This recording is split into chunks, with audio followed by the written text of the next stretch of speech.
Bismillahirrahmanirrahim. Assalamualaikum warahmatullahi wabarakatuh. Perkenalkan, nama saya Fahriani Kartika Rosa. Di sini saya akan menjelaskan teori belajar, yaitu teori behaviorisme. Jadi, belajar menurut teori behavioristik yaitu belajar adalah perubahan tingkah laku sebagai akibat dari adanya interaksi antara stimulus dan respon. Stimulus yaitu apa saja yang diberikan guru kepada siswa. Lalu respon adalah reaksi siswa terhadap stimulus yang diberikan oleh guru. Siswa dianggap telah belajar sesuatu jika ia dapat menunjukkan perubahan tingkah lakunya. Stimulus dan respon harus dapat diamati dan dapat diukur. Belajar behaviorisme ini sebenarnya ada banyak ya. Cabangnya yaitu teorema koneksionisme, kemudian pengkondisian klasik, dan pengkondisian kontiguitas. Di sini saya akan menjelaskan tiga itu. Teori konektivitas ini, konektivitas dipopulerkan oleh adalah juga proses belajar yang akan berhasil jika pendidikan ini dibagi menjadi pelajaran hukum kegunaan dan hukum ketidakgunaan belajar. Di pemelajaran itu yaitu hubungan antara stimulus dan respon adalah akan menjadi belajar digunakan akan berhasil dan sebaliknya siswa itu jika tidak digunakan. Nah, ini belajar konektivitas ini kemudian kesiapan menjadikan pengalaman menemukan adalah kemudian itu proses belajar yang ini akan berhasil jika hukum kegunaan dan hukum ketidakgunaan percobaannya itu pemelajaran itu yaitu hubungan antara stimulus dan respon yaitu akan menjadi bila sering digunakan adalah proses belajar yang akan jika tidak digunakan. Siswa itu memiliki konektivitas kesiapan untuk belajar juga menemukan hukum kesiapan. Percobaan ini adalah dibagi menjadi dua, hukum kegunaan dan yang akan berhasil jika keberhasilan pemelajaran itu memiliki yaitu hubungan antara stimulus dan respon. Selanjutnya apa aja sih yang ada rangkaian prinsip pemikiran tentang itu sendiri dalam pendidikan untuk memiliki kemampuan ada prinsip pengajaran.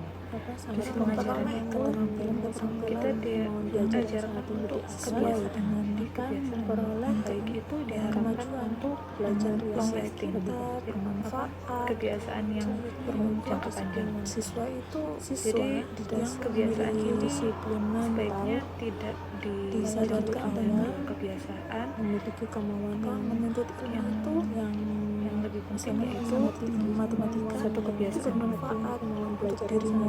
Selanjutnya apa aja sih yang ada di hasil pemikiran Thorndike itu sendiri dan kemauan dari diri sendiri yang kemudian di sini ada yang prinsip pengajaran prinsip pengajaran itu lagi di awal selanjutnya yaitu teori pengkondisian klasik.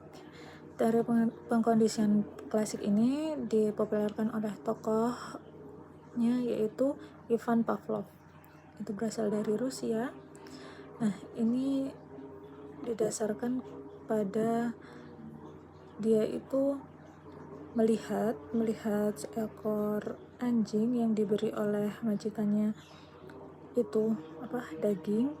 Nah, setiap dia melihat majikannya membawa daging, dia itu berliur. Nah, di sini Pavlov meneliti apabila di beberapa percobaan, yang percobaan ke-0 yaitu anjing diberi lonceng. Nah, anjing diberi lonceng ini, lonceng tersebut adalah stimulus netral. Reaksi respon yang diterima anjing yaitu tidak berliur. Kemudian percobaan yang pertama yaitu diberi daging. Kalau di daging ini stimulusnya yaitu unconditional stimulus. Nah, responnya anjing tersebut berliur. Nah, itu termasuk unconditional respon. Kemudian selanjutnya percobaan kedua yaitu stimulusnya lonceng dan daging. Jadi diberi keduanya. Lonceng tersebut bersifat conditional stimulus dan dagingnya unconditional stimulus. Respon yang diberikan oleh anjing yaitu berliur, yaitu unconditional respon.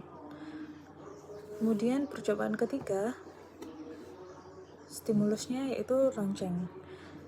Nah, lonceng ini termasuk conditional stimulus dan respon yang diberikan anjing yaitu berliur. Jadi termasuk conditional respon. Percobaan berikutnya diberi lonceng saja, anjing tersebut berliur. Jadi jika kebiasaan itu diteruskan akan mengakibatkan respon tersebut itu menurun. Tapi kalau diulangi lagi diberi lonceng dan daging, maka menjadi masih bisa kuat, pengkondisiannya masih bisa kuat.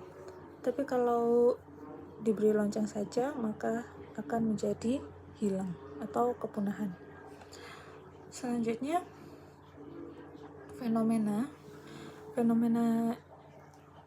pada teori ini yaitu siswa gugup ketika ada suatu pelajaran tertentu, misalnya matematika, atau ada guru tertentu yang siswa itu tidak